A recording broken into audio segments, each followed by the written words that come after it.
Okay, friends, let's start discussing the situation over here. Yesterday, we have seen the difference between the real forces and pseudo forces, friends.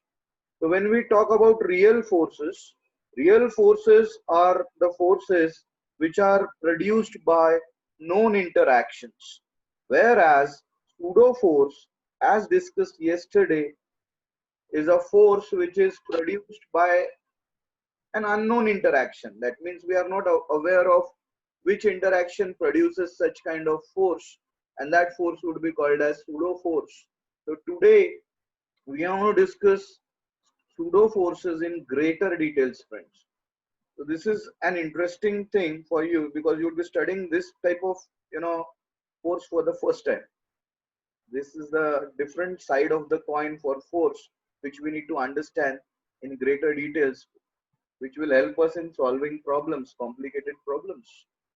Okay, so let's have a quick recall about what we have said regarding pseudo force, friends. Okay, important thing when we talk about forces and pseudo forces specifically, we need to understand a concept called as frame of reference. I would be discussing frame of reference in greater details, but as of now, just have a quick look at it, these points, because these are the points which we want to discuss in greater details. Okay, so important thing, Newton's laws of motion, they are valid in, you can see, only inertial frame of reference, but they are not valid in non-inertial frame. Now, what is inertial frame? What is non-inertial frame? This is something which we are going to study in this session. Or in fact, we are also going to understand what is a frame of reference also. So understand one thing, that there are certain frames in our day-to-day life where Newton's laws are not valid. Now for making them valid, we need to consider pseudo forces. That's an important aspect. So you can see the second point says to apply Newton's laws of motion of an object in an accelerated frame. Accelerated means non-inertial. The other name for accelerated is non-inertial frame.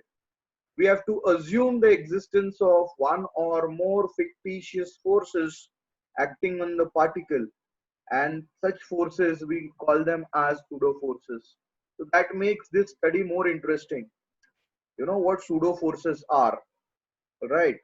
So again, as I have said, the fourth point suggests pseudo force is not a real force. Why? Because it is not arising from any of the known interactions. And which were the known interactions which we have studied yesterday? They were gravitational, electromagnetic, or electrostatic, or nuclear interaction, friends.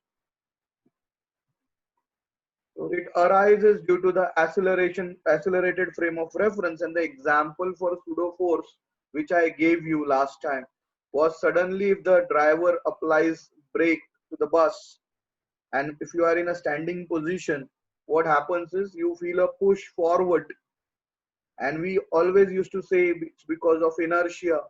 But then in that case, we are in accelerated frame of reference, and there is a pseudo force acting on us. We have to consider that somebody has pushed us, some force has pushed us, even if physically we won't come to know which was that force. But then in that case, friends, we have to consider certain forces acting. Such forces are pseudo forces. Okay, so I will be giving you some examples from day to day life also, where you actually come across pseudo forces, where you can actually correlate with these kind of forces which we are talking about in this session. So centrifugal force in circular motion is an example of pseudo force, friends. So before I show you some pictures about how centrifugal force would be acting, which will make things pretty clear for you people, just make a note of this before we move forward.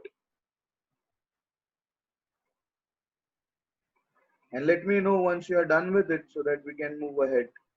And I can show you, how things can be worked out over here. Yeah, so most of you say done. So let's move ahead then. Okay. Yeah, so let's see how this centrifugal force is a pseudo force. Okay. Fine. Let's understand this. Hopefully done. So you in day-to-day life, if you want to realize pseudo force, you might have realized it, in case of a centrifugal force. Why it is a pseudo force? It is because it's not produced from gravitational or electrostatics or nuclear interaction. Okay, and therefore it's not a real force. We call it as pseudo force because it belongs to non-inertial frame of reference. Okay, when we talk about it, what we need to assume is this one. Whenever you enjoy this type of ride, basically you might experience there is a force which is acting away from the center. So you can see there is a force which is making these kids they move outwards. There is a force acting away from the center, basically. Okay, that type of force is centrifugal force. But then it is not produced by any of the known origins. So therefore we will call it as pseudo force. So in day-to-day life you keep on coming across such kind of forces, friends. Oh, just okay. Is the screen visible, friends? Any one of you can unmute and speak. Gargi, is the screen visible? Yes. Okay, okay, okay, okay. Fine, no problem. There was a internet destability, therefore I'm asking you.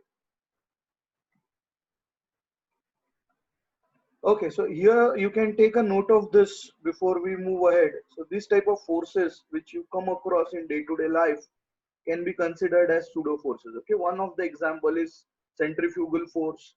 The second example which I gave you orally, and that's about a bus driver applies brakes and you feel a sudden push forward. That type of force is also a pseudo force, basically. So hopefully you have noted this down before we move ahead towards the next slide. Let me know, so that we can move ahead. Yeah. Okay, fine, done. Everybody says done. Okay, no problem then. Let's move ahead then. Okay, yeah, let's not get into the details of this. Okay, just give me a moment, friends. All right. Yeah. Take a note of this slide also, where you get details regarding pseudo force and centrifugal force as an example of pseudo force. So once you do that, I can share a different screen with you people, so that we carry on with the discussion which we have started right now. So let me know once you have made a note of this. So I can share a different slide with you.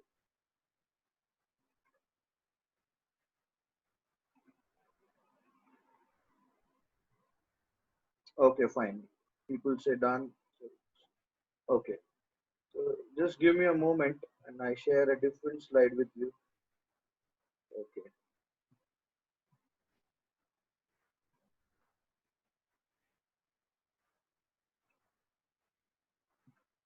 Okay. So here comes the definition for pseudo force then.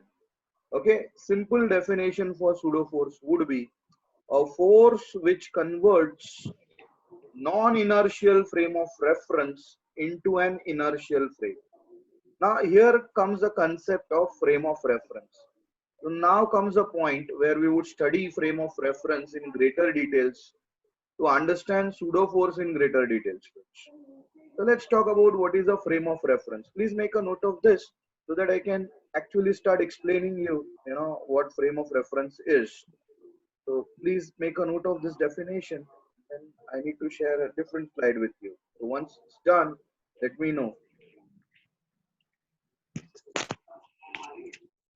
Is it done? Just a minute.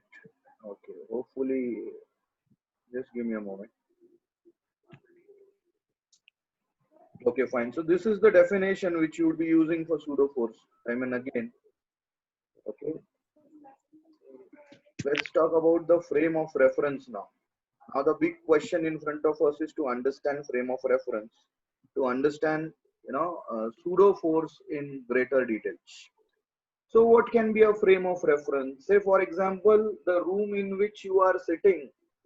can be a frame of reference. So what is a frame of reference? X, Y, and Z axis. Or I can also call it as Cartesian coordinate system, where a position of an object in the space can be described. Okay, such kind of reference frame can be considered a frame of reference. So what is the simplest frame? So simplest frame can be a frame of reference comprising of three dimensions, X, Y, and Z axis, which we have studied in vectors. If you all remember, I said imagine the corner of the wall, all the three axes meeting together, mutually perpendicular, and the entire room is defined. Now once the entire room is defined, it can be extended to entire house. The house can be entirely extended to a city, city to a country, country to a globe, globe to universe. You can just keep on extending these dimensions. So what I mean to say is a simple Cartesian coordinate system can be a frame of reference, or simply your room can be a frame of reference for you. This is what I mean to say for you people to understand what frame of reference is. Let's move ahead then. Okay. So how do we define a position of a particle? So we have seen in vectors we denote it by I, j, and k cap. So a position vector is given by r bar equal to x I cap plus y j cap plus z k cap, where you all know now very well I cap, j cap, and k cap are the unit vectors along x, y, and z axis. So any object, the position of the particle can be given by Cartesian coordinate system in this manner. Similarly, all the properties associated with the position of the particles like velocity, acceleration, other physical quantities can be described in three dimensions in this manner.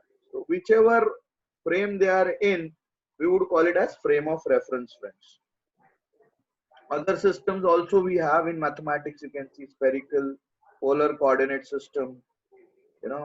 These systems can also be used as frame of reference. But for us, as of now, what is a frame of reference? It's simply Cartesian coordinate system where we can consider the position of a particle in form of a position vector like this. So please make a note of it before we extend this discussion further. And let me know if you are done with it.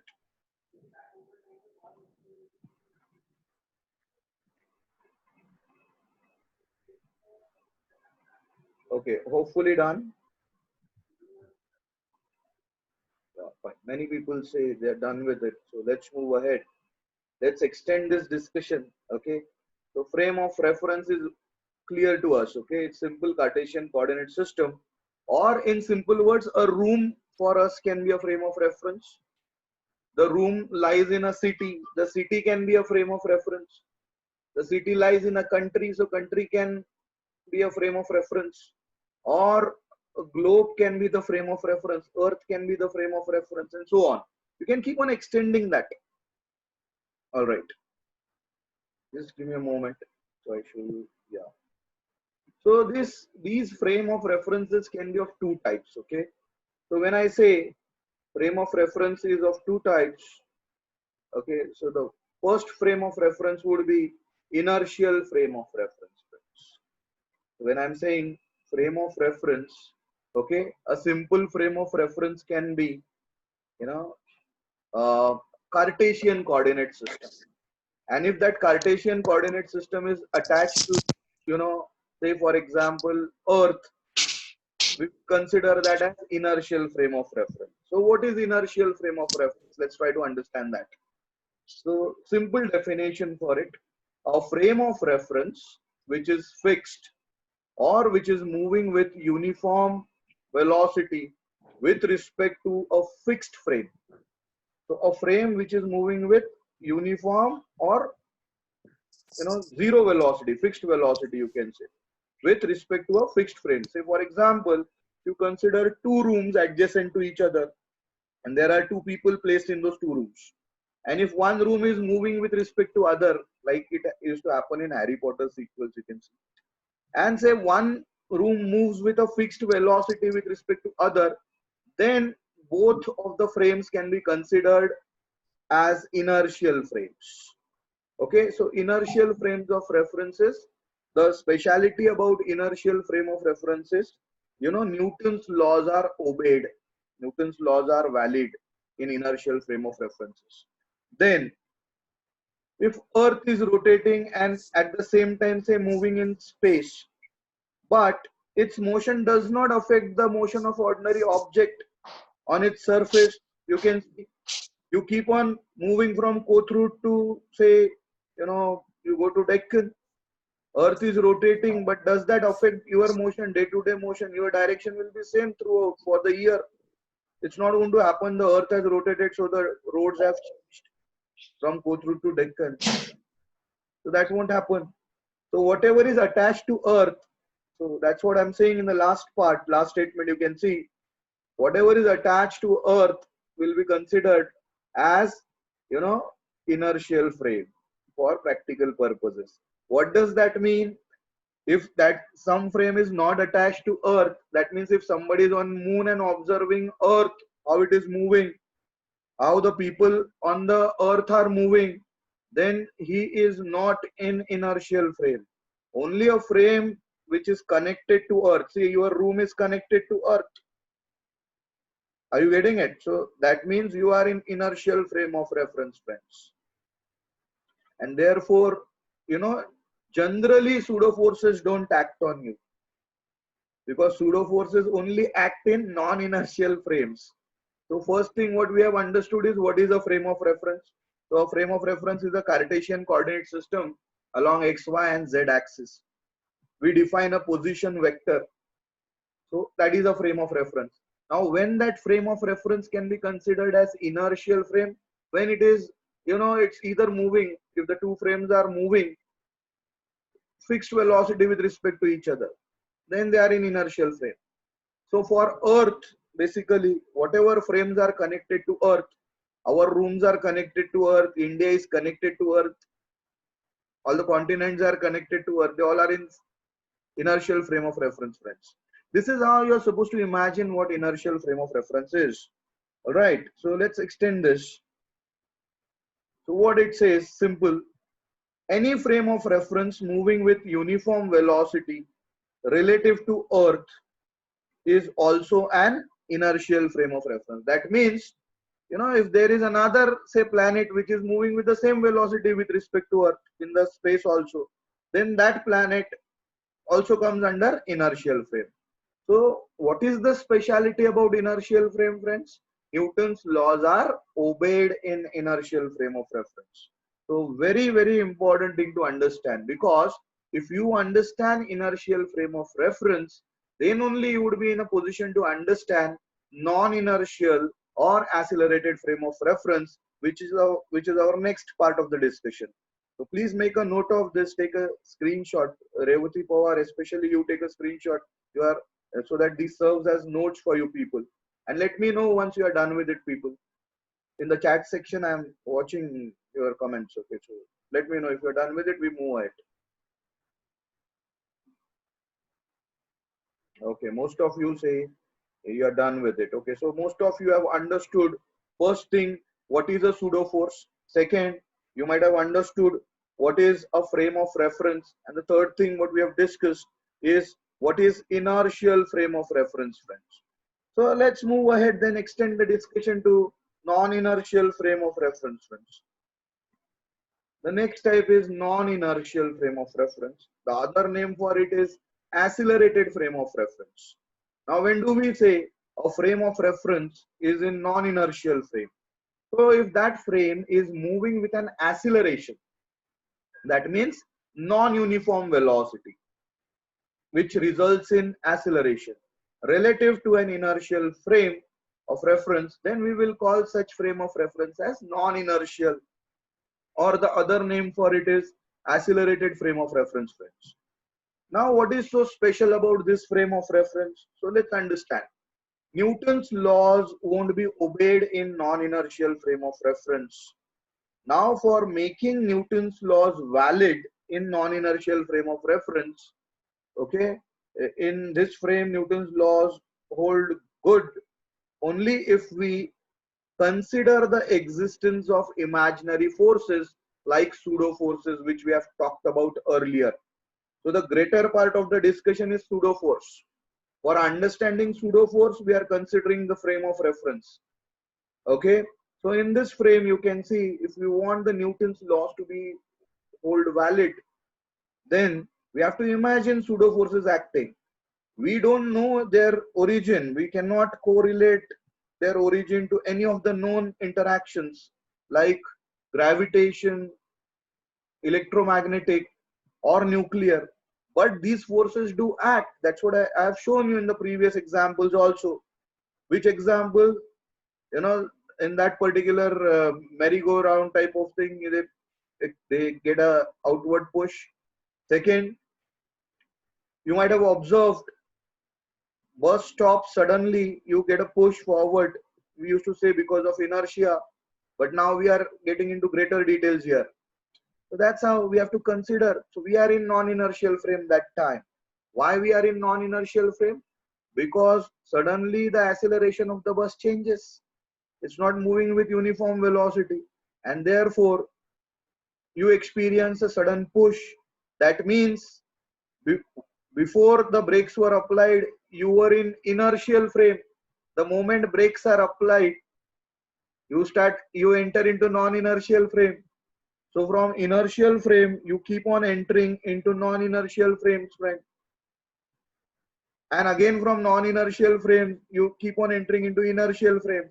That means in day-to-day life, even if your car accelerates, you are in non-inertial frame, and therefore you will feel a push backward suddenly if it accelerates. That means pseudo forces act on you. So in day-to-day life also, you can see you keep on shifting from inertial frame to non-inertial frame. And when it is a case of non-inertial or accelerated frame, we need to consider the forces like pseudo forces. So we would discuss pseudo forces in greater details also, friends. Please make a note of this. Hopefully you have understood non-inertial frame of reference. So give me the comments in the feedback in the comment section so that we move ahead. Okay. Yeah, people say done. So hopefully things are pretty clear till here. Okay, so let's move ahead then.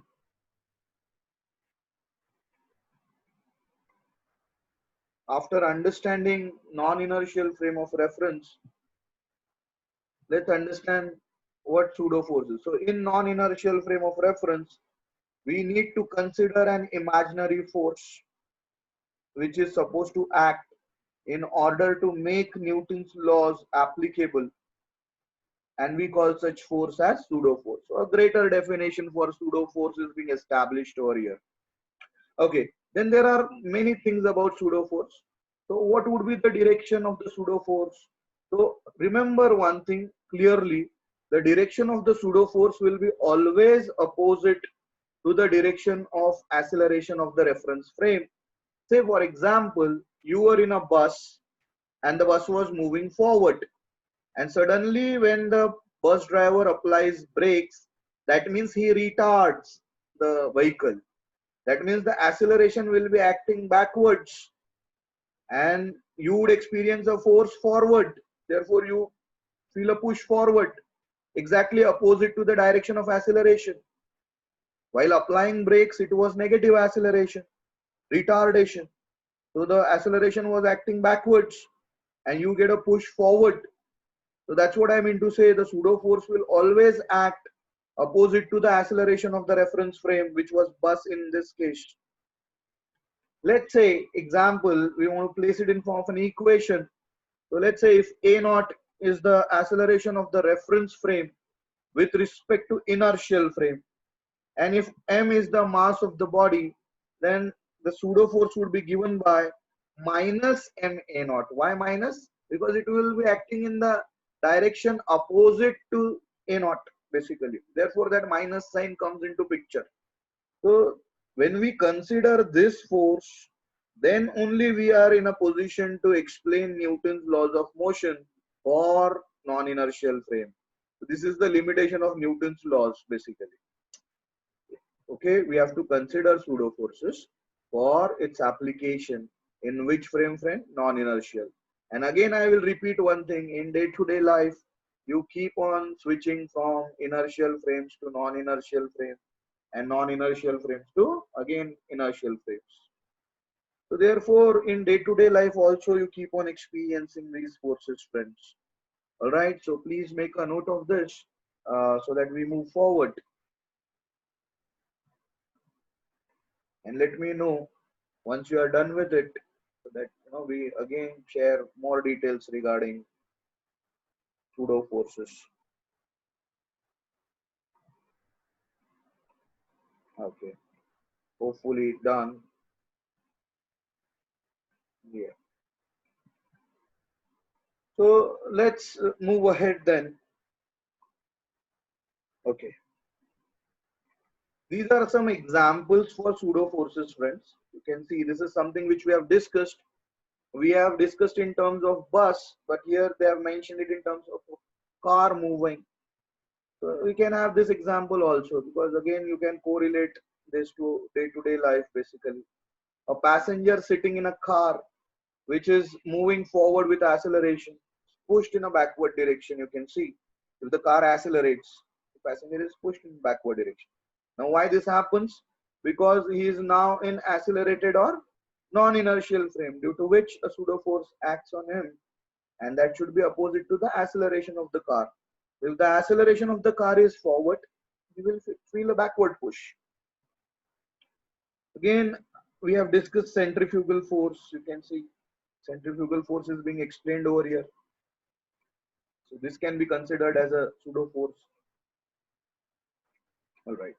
Then, while traveling in a bus, you might have observed this. When a bus turns to left, a pseudo force will act you pushing towards right. Bus turns right, pseudo force will make you move left. So here when the bus moves along a circular path, you are actually in a non-inertial frame. The circular motion also belongs to non-inertial frame. Remember, so whenever you will perform circular motion in day-to-day life, you are bound to experience pseudo forces.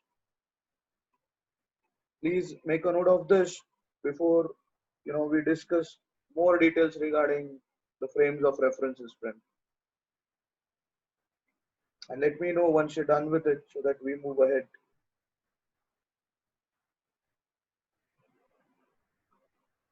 Yeah.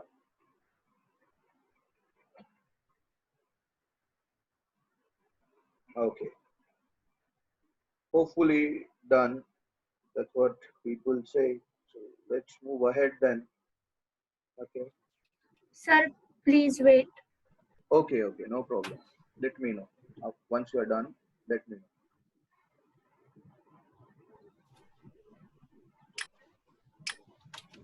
know. Done, sir. Thank you. Okay. Okay, Reva. No problem.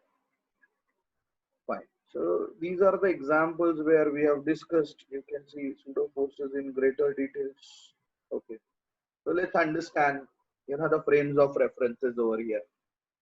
So this picture is very important, friend. Try and understand this. So there is a ray of light you can see at the top, and it's propagating through all the three states. So state A. So state A is what? Basically, it's a carriage standing still. It's a carriage standing still. So this is inertial motion of Earth. So A is inertial frame. So a light is moving through inertial frame. So observer is say moving through inertial frame. You can see with respect to it, everything looks stationary. But the moment if it is frame B and the carriage accelerates, so that means the entire frame on the carriage is in non-inertial frame or accelerated frame. And if that happens, then if the observer moves, you can see the light moves, it propagates through A, B, C, but then there are pseudo forces acting on it. So that it all depends upon which frame you are in. And because of the pseudo forces, you can see, the bulb which was vertical over here gets inclined. Okay, what the balls he was throwing, it will follow a different path. Earlier, you can see the balls, they were reaching the mouth of the dog. Here in this frame, what's happened because of the pseudo forces? The pseudo forces have ensured that the balls they fall on the tail of the dog, and you can always correlate it with other parts of the pictures also. All right, but then the third case is, carriage moving uniformly straight ahead. Means again, A was also the case of inertial frame of reference, and C also inertial frame. Not necessarily, the frame has to be at rest to be in inertial frame of reference. It can be in motion like C, but then it has to move with uniform velocity. Then again, it moves with uniform velocity. You will observe, the situation again comes back to the same thing. All right, friends.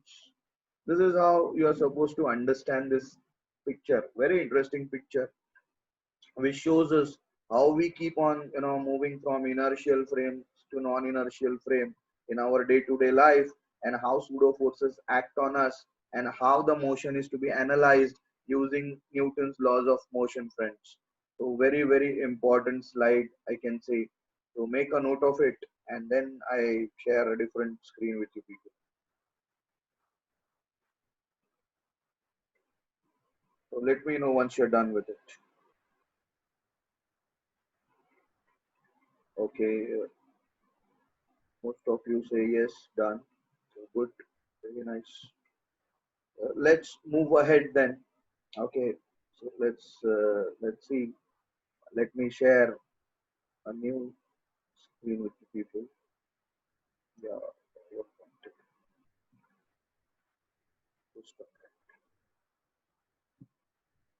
Yeah, so let's come back to this thing. Now we are aware of what inertial frame is and what non-inertial frame is. So let's again have a quick discussion about, what pseudo force would be. So in simple terms, again we can say a force which converts non-inertial frame of reference into an inertial frame of reference would be considered as a pseudo force. All right, friends. So hopefully you have noted it down. And the best way of understanding pseudo force is this picture you can see, friends.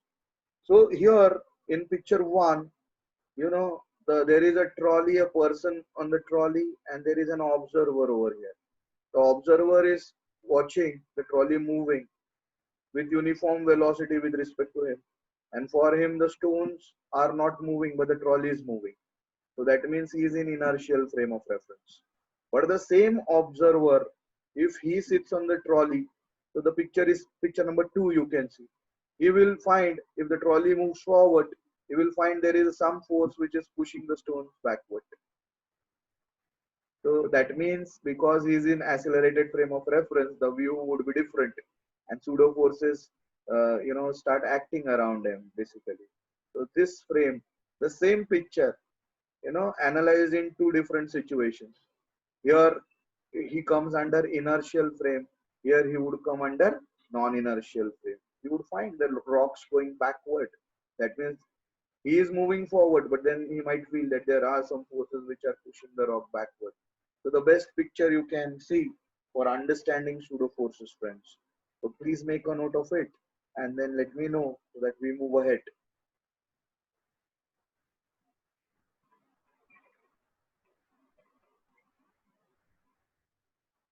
Chalo, most of you say done, so hopefully done. Okay, fine. So hopefully you are able to imagine this. Okay, very interesting picture. Okay, let's take an example over here. Okay, so let's again get back to simple definitions before we talk about an interesting example which I want to show you. Okay, and let's say what is inertial frame of reference. So a frame of reference you can see either at rest or moving with constant velocity with respect to observer.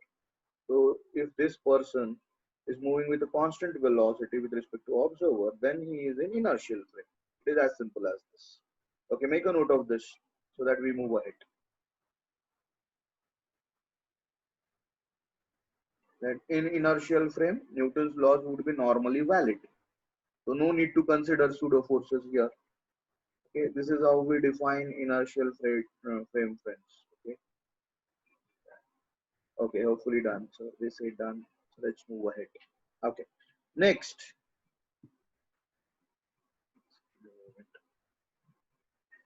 So what is a non-inertial frame then? So basically you can see if the observer is in XY axis, and with respect to this Cartesian coordinate system, if this car is moving with acceleration a, then this person is in non-inertial frame of reference with the person over here, with respect to person over here. That's why while accelerating, he will feel a backward push. A pseudo force will act on him. Okay, and that type of frame of reference is non-inertial frame of reference. So it's a frame of reference moving with non-zero acceleration. And Newton's laws are not valid until and unless you consider pseudo forces in such frames.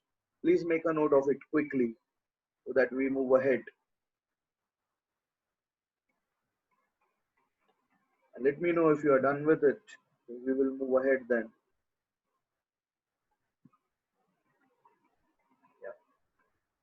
Yeah, people say yes. Okay, no problem. Now, the best example to understand inertial and non-inertial frame of reference is a lift, friend. You might have seen in lift, basically, whenever you move up, if there are old lifts, now the accelerations are adjusted in new lifts of Schindler and all this stuff. But if you move across old, you use old lifts, old buildings. When you come down, you feel that there is some force which is lifting you up. That's a pseudo force. Why? Because you are in non-inertial frame when you are in a lift. So what happens in lift? Let's understand. Okay, so lift is the best example to understand inertial and non-inertial. So lift example. So in lift, basically, if you are observing it, okay, so see, in inertial frame of reference, what will happen? Weight will act downwards, normal reaction. If a person is on the lift, the block is on the lift. So N minus mg will be equal to the resultant force, N minus mg, and then resultant force can be equal to mass into acceleration. A is the acceleration with which the lift is moving up. So in inertial frame of reference, we will apply Newton's second law like this. Okay. But in non-inertial frame of reference, we cannot apply a law like this, N equal to ma. So then what would be the case? So we are going to discuss that case also. So what happens in non-inertial frame? Okay. Say for example, in inertial frame, we are assuming that the lift is, moving in inertial frame. This equation is valid. But then in non-inertial frame, what will happen? So we are going to think about that also. So quickly make a note of this so that we move ahead.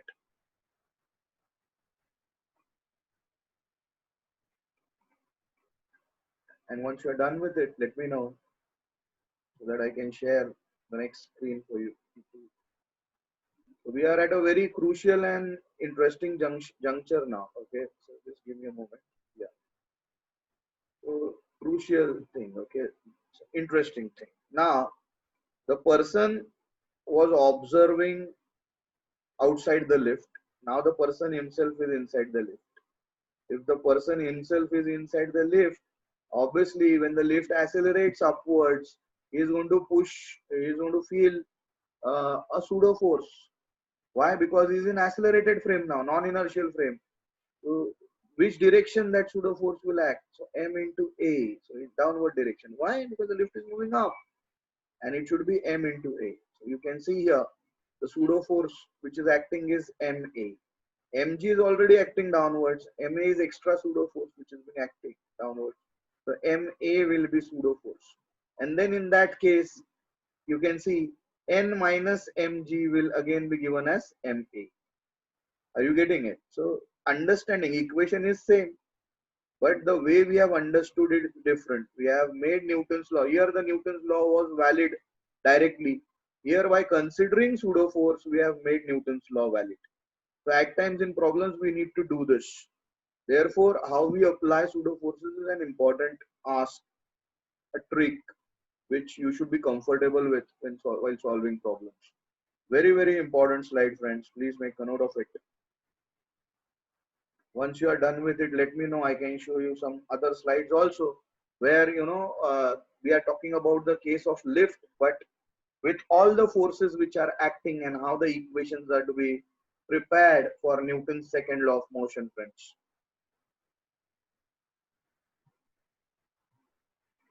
Yeah, so people say done, so let's move ahead. So again, the case of lift. and we talk about different frames. So here you can see inertial frame, no pseudo force. Okay, but then here if the observer comes inside, pseudo force acts. This is also a case of lift. So what all forces would be acting? The same thing I was talking about. you know the weight acting downward, mg, normal reaction upward, the lift is moving up with acceleration a, then the equation applicable is n minus mg is the resultant force, equal to m into a as per Newton's second law. The resultant force is equal to mass into acceleration, which gives us the normal reaction would be equal to mg plus ma. Here what happens? Here the lift is moving up, reaction is up, weight is down, but because the lift is moving up, then you have to consider the pseudo force acting down, and that is m into a. So now n has to be equal to mg plus ma. In both the cases, the equations are same, you can see, but the analysis for inertial frame was different. Here the Newton's laws were automatically valid, but here for making Newton's law valid, you have to consider this force. You don't consider this force, then the equation would be different. And then you have two different situations for one thing which is going on. So it will create chaos then. So this is the trick which you need to understand while solving problems. Okay, so make a note of it before we move ahead. I'll show you some other slides also where we can actually imagine pictures of inertial frames and non-inertial frames. So let me know once you're done with it.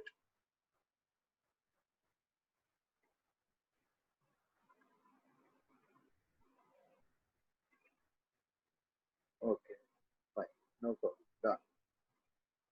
Let's move ahead then.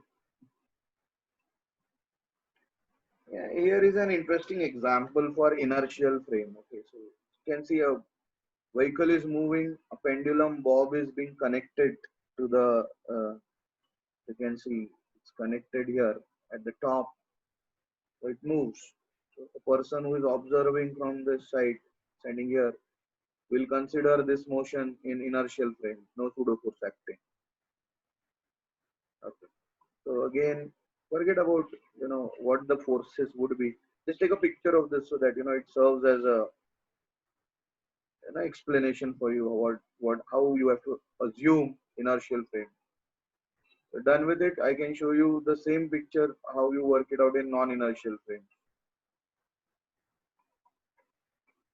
Hopefully done. Let me know if you're done with it. Yeah, you can say done. Okay. Yeah. Let's move ahead then. Okay. Forget about this. Okay. Yeah. Just a minute. Sorry. Yeah. Here is a case where if the observer is inside, then he will have to consider. Here there was no acceleration. The acceleration was in the direction of motion because the observer was on the ground. What are the forces acting on the pendulum? So inclined pendulum. So let's say capital T is the tension in the string. Okay, we have seen resolution of vectors. People, you all remember. Adjacent to theta will be cosine component. Perpendicular to it will be sine component. So resolution of vectors. Okay, that's what I'm trying to tell you. And the acceleration is acting in the same direction. Why? Because the frame is inertial. No pseudo force. Then what would be the equations? T cos theta is balancing mg. This is the equation. T sin theta is being provided by m into a. So T sin theta equal to m. Two equations. But this was the case for inertial frame. Now let's say the observer itself is on the pendulum bob. So let's put the observer on the pendulum bob. So as the pendulum moves, as the vehicle moves, T sin theta, T resolved into two components, theta, T cos theta and T sin theta, it remains same. Weight will also act vertically downward. But now the observer is on the pendulum bob and the pendulum is moving forward. So you will experience a pseudo force backward. So you can see Ma is the pseudo force now. But when you equate the equations are same. T cos theta equal to mg, yes. So T cos theta is equal to mg. Similarly, T sin theta equal to Ma, yes. but equations won't change. Here Newton's laws were valid directly. Here we have made them valid by considering this force, pseudo force.